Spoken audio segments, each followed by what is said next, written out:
দীর্ঘদিনের অনিয়ম আর লুটপাটে দেউলিয়া হওয়ার পথে থাকা ৬টি আর্থিক প্রতিষ্ঠানকে অবশেষে বন্ধ বা অবসায়নের চূড়ান্ত সিদ্ধান্ত নিল বাংলাদেশ ব্যাংক।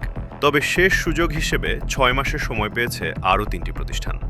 সবচেয়ে বড় প্রশ্ন হলো, এই প্রতিষ্ঠানগুলো বন্ধ হলে আমানতকারীদের কি হবে?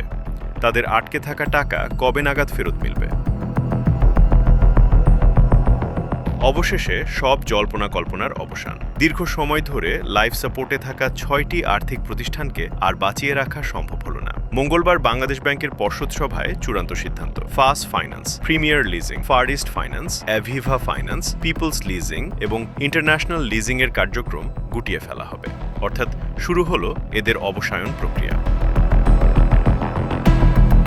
পিকে হালদার সহ বিভিন্ন প্রভাবশালী মহলের অনিয়ম, লুটপাট আর অব্যবস্থাপনায় এসব প্রতিষ্ঠানের খেলাপি ঋণ পৌঁছেছে ৭৫ থেকে ৯৮%। গ্রাহকের আমানত ফেরত দেওয়ার সক্ষমতা হারিয়েছে বহু আগেই। কিন্তু প্রশ্ন হলো, অবসায়ন বা লিকুইডেশন হলে এখন কি হবে?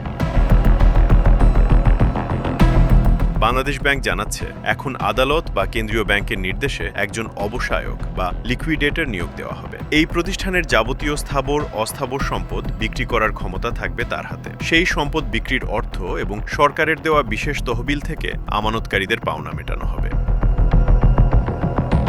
স্বস্তির খবর হলো, সাধারণ আমানতকারীদের টাকা মার যাচ্ছে না। কেন্দ্রীয় ব্যাংকের গভর্নর জানিয়েছেন, আগামী ফেব্রুয়ারিতে অর্থাৎ রমজানের আগেই ক্ষুদ্র ও ব্যক্তি আমানতকারীদের টাকা ফেরত দেওয়া শুরু হবে। এজন্য সরকার মৌখিকভাবে প্রায় ৫,০০০ কোটি টাকার অনুমোদন দিয়েছে। তবে শর্ত একটাই, গ্রাহকরা কেবল তাদের জমাকৃত আসল বা মূল টাকা ফেরত পাবেন। এতদিন ধরে জমা হওয়া কোনো লভ্যাংশ বা সুদ তাদের দেওয়া হবে না। এদিকে একই দশা হলেও এখনই বন্ধ হচ্ছে না জিএসপি ফাইন্যান্স, প্রাইম ফাইন্যান্স ও বিআইএফসি। নিজেদের কর্মপরিকল্পনা জমা দিয়ে আর্থিক সূচকে উন্নতির জন্য তারা ৬ মাস সময় পেয়েছে। ব্যর্থ হলে তাদেরও একই পরিণতি বরণ করতে হবে। বিশ্লেষকরা বলছেন, ব্যক্তি আমানতকারীরা টাকা ফেরত পেলেও প্রাতিষ্ঠানিক আমানতকারী এবং শেয়ার হোল্ডারদের কপালে চিন্তার ভাঁজ থেকেই যাচ্ছে। নিয়ম অনুযায়ী প্রতিষ্ঠানের সব দায়দেনা মেটানোর পর যদি কিছু অবশিষ্ট থাকে তবেই শেয়ার হোল্ডাররা অর্থ পাবেন। কিন্তু এসব প্রতিষ্ঠানের যা আর্থিক অবস্থা, তাতে সেই সম্ভাবনা খুবই ক্ষীণ।